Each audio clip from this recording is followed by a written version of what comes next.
पास vernier caliper, इसको हम universal vernier caliper के नाम से भी जानेंगे, क्योंकि साधारण वर्नियर कैलिपर और यूनिवर्सल वर्नियर कैलिपर में अगर आप डिफरेंस देखेंगे तो बस इतना ही है कि साधारण वाले में सिर्फ मीट्रिक प्रणाली में जो भी डिविजन्स होती हैं वो दी होती हैं, और जो यूनिवर्सल वाला है उसमें मीट्रिक और ब्रिटिश दोनों टाइप की प्रणालियों में डिवीजन दी जाती है।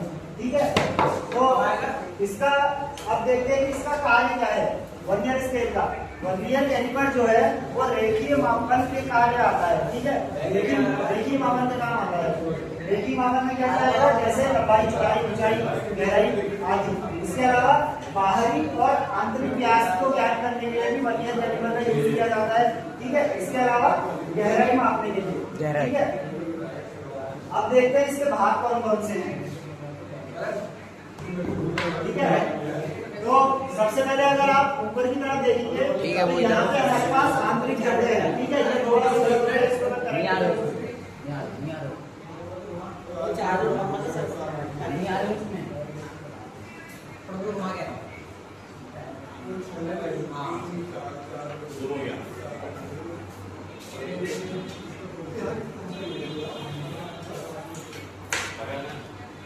ठीक है, जो आपको यहाँ पे दिख रहे हैं ये क्या है, आंतरिक जॉ, आंतरिक इनसाइड जॉ। ठीक है, और ये इसके जस्ट नीचे की तरफ दिख रहा है वो क्या है, बाहरी जॉ। ठीक है, इसके बाद जो यहाँ पे आपको ये स्लाइड दिख रहा होगा, यहाँ पे जो मेन बीम होती है ये आपकी बीम कौन सी होगी, जिसपे मीट्रिक और ब्रिटिश प्रणाली यानी कि mm और इंच में जहाँ पे डिवीजन दी गई होगी वो कौन सा एरिया होगा, बीम का एरिया होगा। ठीक है, और इसको क्या कहेंगे, जहाँ पे डिवीजन दी जाएगी मेन स्केल पे डिवीजन नहीं रहेगी, ये वाली। ठीक है, ये वाली मेन स्केल डिवीजन किसमें है, mm में, और जो ऊपर वाली है वो किसमें है, इंच में। ठीक है, इसके जस्ट आगे आप देख सकते हैं डेप्थ बार, इसका यूज कहाँ पे होता है, गहराई नापने। ठीक है, इसके बाद आप देख सकते हैं यहाँ पे क्या है, एक स्लाइड मैकेनिज्म होता है जो बीम के ऊपर स्लाइड करता है। ठीक है, ये जो मैकेनिज्म है इसमें जो वर्नियर स्केल जो है वो अंकित होता है, खड़ा हुआ होता है कहीं। ठीक है, छपा हुआ होता है, जिसको भी आप आसान है कि आप समझ में जाए। ठीक है, इसके अलावा हमारे पास एक जगह पे लॉक नट है और इधर पे एक छोटा सा सपोर्ट होता है स्लाइड पे स्लाइड करवाने के लिए, सर ऊपर नीचे। ठीक है, इधर उधर करने को। हाँ, इधर उधर करने के लिए। और यहीं पे बीच में स्क्रू लगा होता है फाइन एडजस्टिंग स्क्रू। ठीक है, फाइन एडजस्टिंग स्क्रू, इसका काम क्या होता है, जब हमें वर्नियर कैलिपर को बहुत सूक्ष्मता के साथ जो है सेट करना पड़ता है। जैसे आपने कहीं पे लॉकनेट से कस तो दिया, लेकिन उसके बाद आपको बहुत कम मात्रा में जो है इसको इस स्लाइड को आगे पीछे करना है, बहुत हल्की सी दूरी के लिए। बहुत हल्की सी दूरी अगर मैं बताऊँ तो 0.4 inch, sorry 0.4 mm, 0.4 mm, 0.06 mm, अगर इतना आपको स्लाइड करना है तो ये फाइन एडजस्टिंग स्क्रू के माध्यम से स्लाइड होगा। ठीक है, उसके अलावा अब देखते हैं कि ये किस सिद्धांत पे कार्य करता है। ठीक है, वर्नियर कैलिपर का जो सिद्धांत है वो क्या है, मेन स्केल और वर्नियर स्केल के अंतर के आधार पर काम करता है। ठीक है, यानी कि एक वर्नियर स्केल का डिवीजन माइनस एक मेन स्केल का डिवीजन माइनस एक वर्नियर स्केल का डिवीजन। ठीक है, निकाल के दिखाता हूं मैं आपको यहाँ पे।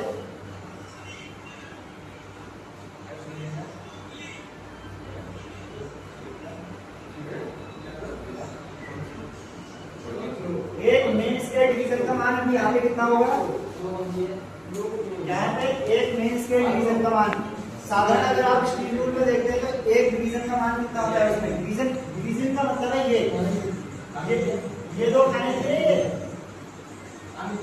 एक ये वाला खाना और एक ये वाला खाना, इन दोनों इसका मान कितना होगा, 1 mm ना। ठीक है, तो एक मेन स्केल डिवीजन का मान कितना है, 1 mm। ठीक है, एक वर्नियर स्केल डिवीजन का मान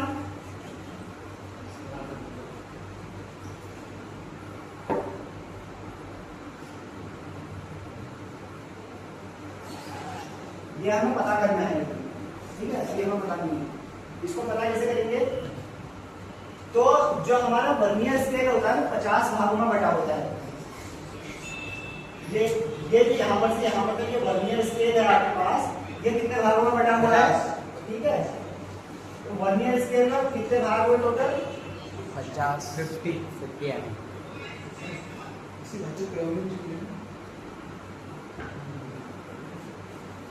कितने हो गए, 50। और ये जो वर्नियर स्केल के 50 भाग होते हैं।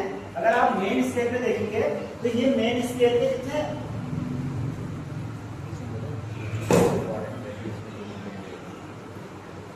49 भाग के बराबर हो जाएगा।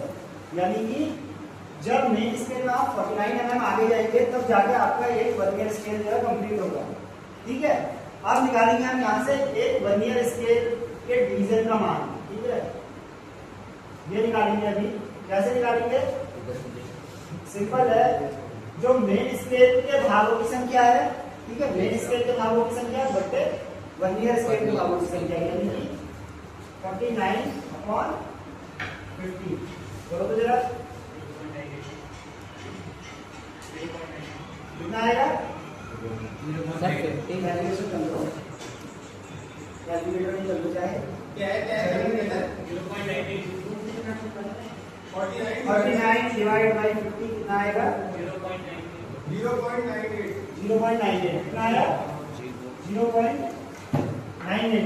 ये क्या है? 0.98 हमारा ये है वर्नियर स्केल के एक डिवीजन का मान। ठीक है, क्या है? वर्नियर स्केल के एक डिवीजन का मान। अब देखो अल्पतमांक के सूत्र में मैंने क्या लिखा है? अल्पतमांक कितना होता है इसका? 0.02 इसका अल्पतमांक है। इसका सूत्र क्या है? मेन स्केल के एक भाग का मान यानी कि 1 mm माइनस वर्नियर स्केल के एक भाग का मान। ठीक है, क्योंकि सिद्धांत में क्या कहा था? मेन और वर्नियर स्केल के अंदर के आधार पे काम करता है, तो फॉर्मूला भी यही होगा, मेन स्केल के एक डिवीजन का मान माइनस वर्नियर स्केल के एक भाग का मान। ठीक है, यानी कि अगर हम देखें फॉर्मूले के हिसाब से तो 1 माइनस कितना होगा? 0.98 कितना होगा? 1 माइनस 0.98। सर ये नीचे लिखा है, कितना आएगा? सर ये नीचे क्या लिखा है इंग्लिश में? अच्छा ये प्रिकॉशंस है। मतलब किसी चीज को लेना है, डॉक्टर को बोलते हैं अरे प्रिस्क्रिप्शन नहीं, प्रिस्क्रिप्शन नहीं, प्रिकॉशन। बचाओ। हाँ मतलब क्या? और ये है प्री वर्क इंस्पेक्शन। अच्छा। इसके बाद प्री वर्क इंस्पेक्शन यानी कि काम से पहले आपको क्या क्या चीजें चेक करनी है। ठीक है, तो ये रहा, इसको अगर करोगे तो क्या आएगा इसका आंसर? सर इसमें माइनस करना है 1 माइनस 0.98 सर 0.32 0.02 इसका आंसर आएगा। ठीक है, तो ये क्या है? लीस्ट काउंट यानी कि अल्पतमांक इसका वर्नियर कैलिपर। ठीक है, ये हो गया। अब बात करते हैं इसके मटेरियल की। कौन से धातु का बना होता है? तो ये बना होता है क्रोमियम स्टील का। ठीक है, ये किसका बना होता है? साधारण जो वर्कशॉप पे यूज होते हैं वो बना होता है क्रोमियम स्टील का। और ऐसी जगह है जहाँ पे टेम्परेचर बहुत ज्यादा होता है, जैसे कोचिंग शॉप आपकी एक जगह होती है जहाँ पे टेम्परेचर बहुत ज्यादा होता है, कास्टिंग मोल्डिंग इस जगह पे क्या होता है? टेम्परेचर बहुत ज्यादा होता है। तो कास्टिंग मोल्डिंग और कोचिंग इस जगह पे कौन सा होगा? इसका धातु यूज होगा एनवार स्टील।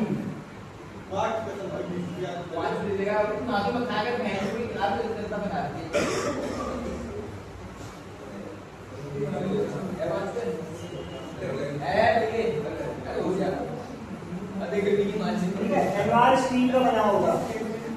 कहाँ पे एनवार स्टील वाले उपकरणों का प्रयोग किया जाएगा? जहाँ पे टेम्परेचर का वेरिएशन बहुत ज्यादा होता है, यानी टेम्परेचर अचानक से बढ़ता भी है और टेम्परेचर अचानक से घटता भी है। ठीक है, वहाँ पे कौन से वाले मटेरियल का यूज होगा?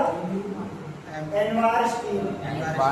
ठीक है, एनवार स्टील की ये खासियत है कि ये टेम्परेचर डिफरेंस को झेल जाता है, क्योंकि आपने पढ़ा होगा कि टेम्परेचर बढ़ने के साथ साथ धातु जो है वो फैलती है। सुना है? टेम्परेचर बढ़ने के साथ साथ धातु जो है फैलती है। हाँ, और टेम्परेचर घटेगा तो इससे क्या होगा? ये जो इसकी एक्यूरेसी है, ये जो इसका अल्पतमांक है, ये ऊपर नीचे हो सकता है। ठीक है, एक्यूरेसी इसकी खराब हो सकती है। तो इसके लिए हम कौन से मटेरियल का इस्तेमाल करते हैं? एनवार स्टील को। ठीक है, अब देखते हैं प्री वर्क इंस्पेक्शन। ठीक है, क्या देखेंगे? प्री वर्क इंस्पेक्शन यानी कि काम से पहले आपको क्या क्या चीजें चेक करनी होगी। किस पे? वर्नियर कैलिपर पे।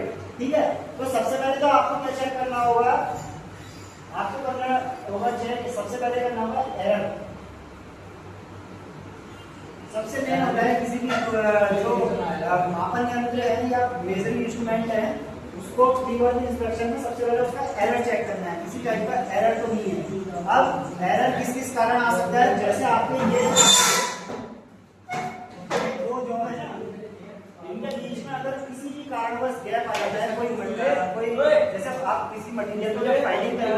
फाइलिंग के दौरान फाइलिंग के कण जो है इसे बीच में फंस सकते हैं, तो उससे क्या है कि पूरा चिपकेगा नहीं। इससे आपके मेटल के पार्ट तो नहीं, लेकिन जो ये आपका यंत्र है जो इंस्ट्रूमेंट है इसका प्रिसीजन कम हो सकता है। ठीक है, तो इसके लिए आपको क्या करना है, एरर चेक करना है। कैसे करेंगे? आपको सिंपली कुछ नहीं करना है। सबसे पहले आपको ऐसे मानो ये वर्नियर कैलिपर है, वर्नियर कैलिपर पे ये वाले जो जोड़ा है इनको ऐसे चिपकाना है और देखना है कहीं उजाले की तरफ। अगर बीच में से रोशनी आते हुए दिख रही है, इसका मतलब है बीच में कहीं ना कहीं एरर है। ठीक है, कहाँ पे देखोगे? इसे आपको सारे एरिया पे यहाँ पे चिपकाओगे इसको, बीच में ऐसे रोशनी की तरफ देखोगे, अगर वहां से रोशनी आते हुए दिखाई दे रही है, इसका मतलब है एरर। ठीक है, इसको कैसे? ठीक है, अब देखते हैं एरर कितने टाइप के। एरर होता है दो टाइप के, इसको जीरो एरर भी कहा जाता है। क्या कहा जाता है? Zero error. ये दो टाइप के होते हैं, पॉजिटिव और नेगेटिव। ठीक है, क्या होगा? पॉजिटिव एरर कब होगा? जब ये वर्नियर स्केल का जीरो और मेन स्केल का जीरो ये आपस में जब वर्नियर स्केल का जीरो ठीक है, वर्नियर स्केल का जीरो और मेन स्केल का जीरो क्या होता है? वर्नियर स्केल का जीरो अगर मेन स्केल का जीरो से आगे चला जाता है, ठीक है, मानो सिचुएशन कुछ ऐसी आ रही है।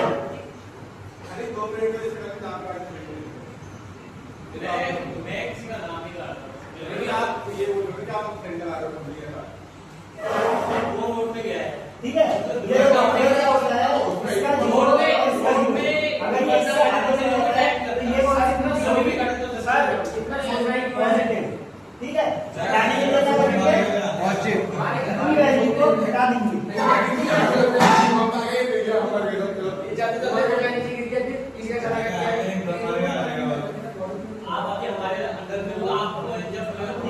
समझ रहे?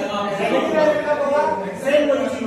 मानो अभी के लिए अभी हमने ऊपर वाला स्केल मेन स्केल का ना, अब नीचे वाले को मेन स्केल का। अब मानो ये हमारा मेन स्केल का जीरो है और ये वर्नियर स्केल का जीरो है। अगर ये जीरो के इस तरह लगाया जाए, दाएं हाथ की तरफ लगाता है, तो ये कौन सी कंडीशन में ये होगी?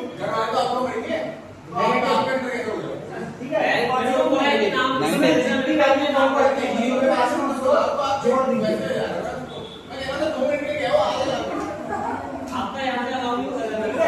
जोड़ देंगे, तो ये तो रहा है। ये आपको चेक कर लेना है काम से पहले। ठीक है, अब देखते हैं प्रिकॉशन क्या है। प्रिकॉशन वाटर से साफ करना है, इसको नाइट्रोजन जेली लगानी है और काम से पहले एक बार क्या करना है, बीच में से कागज फंसाना है। बीच में से कागज फंसाना है, कागज को ऐसे नीचे को खींच देना है। ठीक है, तो ये रहा क्या हमारा वर्नियर कैलिपर। ठीक है, कोई सवाल है इस पर? नहीं।